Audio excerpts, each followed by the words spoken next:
Hi Hoop Lovers, Deanne Love here. Last week on the Hoop Lovers Facebook page, I wrote this.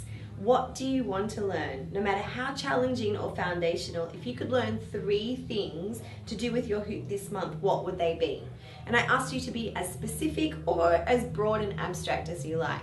And I was really happy to hear all of your replies, or to read all of your replies, because there was a huge scope. Now, I'm going to create some tutorials that respond to what you answered. And the first one that I'm going to do today is for Emily Dittman. Hey Emily, Emily bought a Hoop Lovers hoop and she's a total beginner and she's starting now, and her answer was, I want to be able to keep the hoop on my waist for more than 4 rotations. I'm a very new beginner.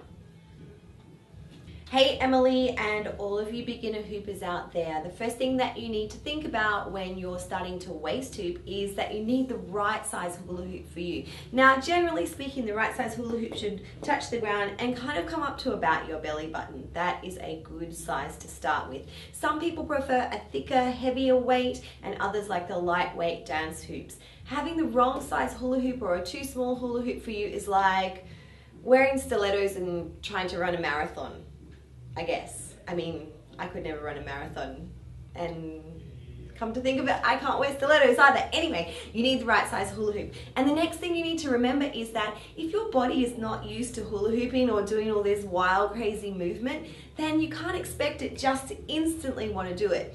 Although there are some tips that that I'm going to give you that will help you out. So first of all, before you even start hula hooping, I want you just to check in with your body, stand up nice and tall and straight, shoulders back and down, and just kind of soften the knees and keep the body loose. Now, you can do this with or without music. First of all, I just want you to shake your knees only. Just feel that movement in your knees. And then I want you to shake your hips and see the difference. And then I want you to kind of squish it around and make your belly all move. And then we're going to go up to the chest. And notice that your body is so amazing that it makes movement in different parts.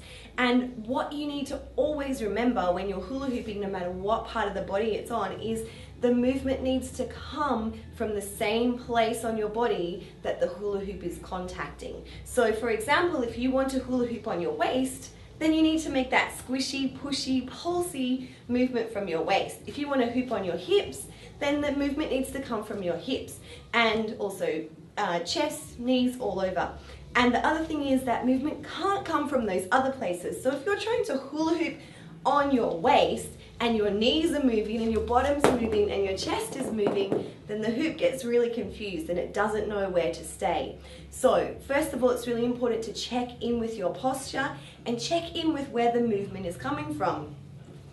Now you also need to remember that gravity is intense and it will pull the hula hoop down, so you need to work it. Now I make it look fairly easy, but I've been practicing this for 6 years.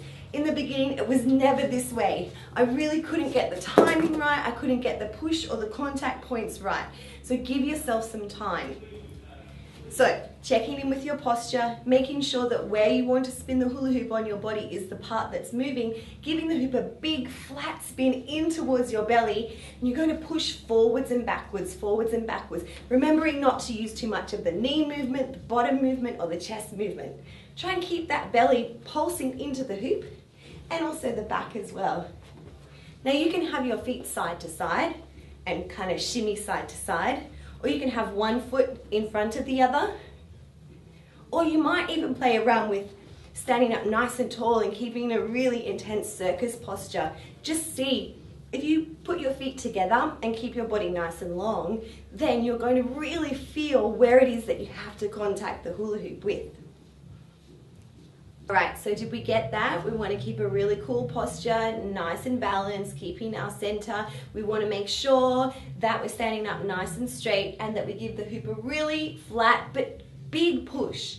And then keeping that posture, the movement is going to come from where you want the hoop to contact, so not other places. It is really, really common, and I see this a lot, and it's perfectly okay, we're just going to correct it a little, is that when people hula hoop on their waist, they can't keep the momentum because there's so much action in their legs and their bottom. And that's because, you know, your legs, they're the biggest muscles in your body. They want to take over, but remember to push with your belly. This can take some time. So the next thing, once you do get more than 4 spins or however many spins, it's really good to just keep working and working, and you're pushing into that hoop. If you do feel it dropping and it's kind of losing momentum, you're just going to go faster, harder, pushing with the area that you want the hoop to contact. When it drops, faster, harder.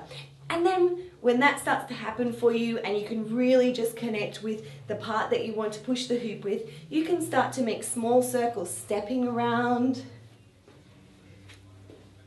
keeping the push from the belly.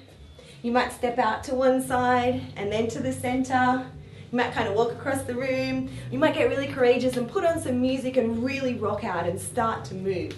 Now, if you do want a crazy challenge, you can stop the hoop's momentum and send it in the opposite direction and just see how wild it is to go in another direction with the hoop and then put it back into the direction that feels really good. Thank you, hoopers. If you've enjoyed this tutorial, please make sure that you share it with your hooper friends so that they can strengthen their super hooper powers. And if you have any requests about anything to do with hooping, please leave me a comment on the Hoop Lovers Facebook page.